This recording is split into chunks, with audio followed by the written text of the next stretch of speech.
मुंबई महानगरपालिकेमध्ये स्वीकृत नगरसेवक कोण असेल हे पुढच्या आठवड्यापर्यंत स्पष्ट होणार आहे। सर्वच पक्षातील नाराज पदाधिकारी आणि कार्यकर्त्यांची मागच्या दारातून सत्तेच्या सारीपटावर वर्णी लावण्यासाठी मोठ्या प्रमाणात लॉबिंग सुरू असल्याचं चित्र आहे। संख्याबळानुसार त्या पक्षांना त्यांचे स्वीकृत नगरसेवकांची वर्णी पालिकेत लावण्याची संधी असते। ठाकरेंच्या सेनेला 10 पैकी 3 जागांवर त्यांचे उमेदवार देता येणार आहे। यापैकी एक जागा मनसेला मिळावी अशी राज ठाकरे यांची आग्रही मागणी होती। मात्र उद्धव ठाकरे यांनी त्यांची 3 नावे जाहीर केल्याने ठाकरे बंधूंमध्ये आता राजकीय कोल्ड वॉरची ठिणगी पडल्याचं चर्चिलं जात आहे। सविस्तर पाहूयात।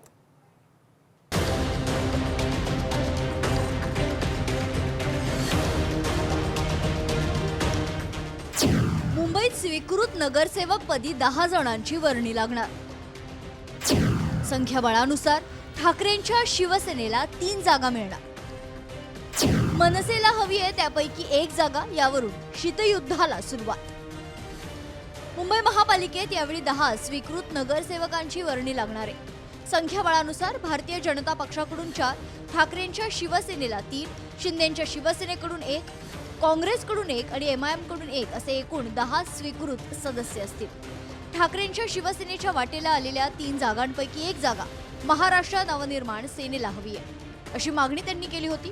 मात्र उद्धव ठाकरे यांनी त्यांच्या पक्षाच्या वतीनं साईनाथ दुर्गे, माधुरी मांजरेकर, कैलास पाठक ही 3 नावं जाहीर केली आहेत। त्यामुळे मनसेच्या एका जागेच्या मागणीला वाटाण्याच्या अक्षता लावण्याचा प्रकार ठाकरेंच्या शिवसेनेकडून झालाय। त्यामुळे मनसे दुखावली गेली आहे। उद्धव ठाकरे यांनी त्यांच्या पक्षाच्या वतीनं बुधवारी नावं जाहीर केली। नावं जाहीर करताना मनसेला विश्वासात घेतलं नाही, यावर दोन्ही पक्षांची आपसात चर्चा झाली असेल असा दावा पालिकेतील गटनेत्या किशोरी पेडणेकरांनी केलाय।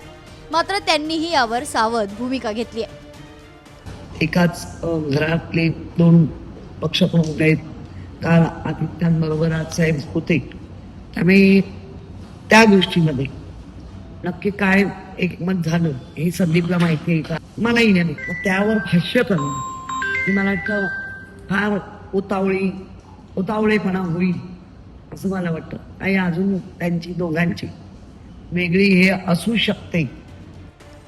महापालिकेत मागील अनेक वर्ष 5 जणांची वर्णी स्वीकृत नगरसेवक म्हणून लागत होती। 2017ला सरकारनं महानगरपालिका अधिनियमात सुधारणा केली, त्यामुळे यावेळी 10 जणांची वर्णी लागणार आहे।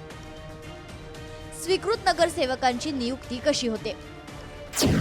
महापालिकात निवडून आलेल्या एकूण जागांच्या प्रमाणात स्वीकृत नगरसेवक नियुक्त होतात। बहुमत असणाऱ्या पक्षाला जास्त स्वीकृत नगरसेवक नियुक्तीचा अधिकार मिळतो। नियुक्ती होणारी व्यक्ती महानगरपालिकेच्या निवडणुकीत पराभूत झालेली नसावी। सामाजिक किंवा प्रशासकीय कामाचा अनुभव असणं अपेक्षित। पक्षाच्या शिफारसीनुसार महापालिकेच्या विशेष बैठकीत स्वीकृत नगरसेवकांची निवड। राज्य सरकार किंवा प्रशासकीय अधिकारी त्यांची अंतिम नियुक्ती करतात। स्वीकृत नगरसेवकांना इतर निवडून आलेल्या नगरसेवकांप्रमाणेच सर्व अधिकार असतात। पालिकेतील संख्याबळानुसार स्वीकृत नगरसेवकांची वर्णी लागणार असली तरी निवडणुकीत एकमेकांचे हात धरणाऱ्या पक्षांसाठी हा मुद्दा आता कळीचा बनलाय। वाद टाळण्यासाठी महायुतीनं महापौर आणि उपमहापौर पदासाठी 1.25 वर्षांचा फॉर्म्युला आणलाय। आता नव्यानं नियुक्त होणाऱ्या स्वीकृत नगरसेवकांसाठी असाच काही नवा फॉर्म्युला येण्याची शक्यता नाकारता येत नाही। उमेश करंजकर, लोकशाही मराठी, मुंबई।